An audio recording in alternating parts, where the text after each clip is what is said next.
Hi, this is Jonathan Black, and thanks for joining me once again.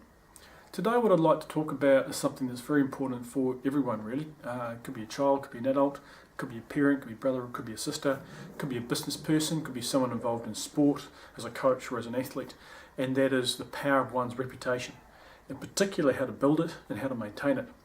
And in this video nugget, just a couple of key tips that we know that if we engage in these key strategies on a regular basis, we know that we will build a reputation that A, that we want, and B, that can be maintained over a period of time. So if I think about the top 3 or 4 things regarding building a good rep, number 1 is trust.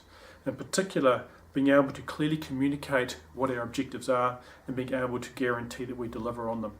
Maybe guarantee may be a strong word, but at least deliver upon them reliably. At the end of the day, people reward those who deliver what they promise.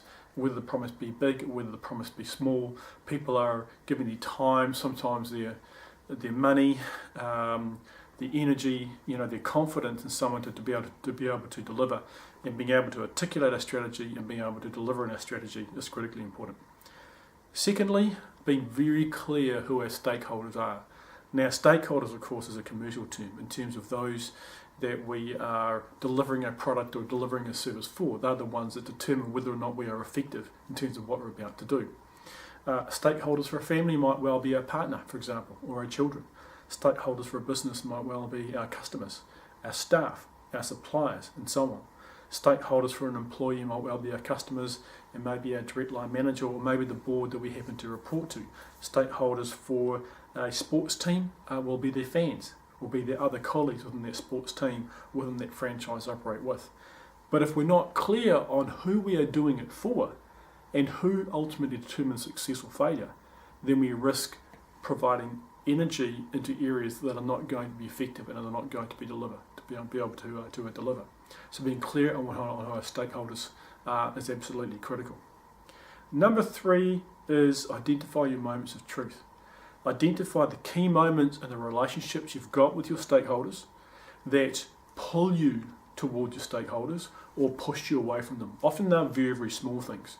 They're things that are often happen on a day-to-day basis, maybe each kind of communication we have, maybe each kind of point of contact. What kind of impression do we leave?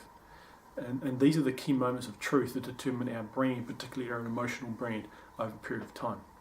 And the 4th tip I'd give is crisis management, being able to manage crises effectively with calmness, with clarity around communication of what needs to be done, what the plan needs to do, of being able to unite people, bring them together, move them forward towards a common goal. Even if we're not in a leadership role, we can still use our influence that we have with our reputation with people in order to bring people together and be very, very clear on what the key tasks are that need to do and that need to take place in order to move us outside of our crisis.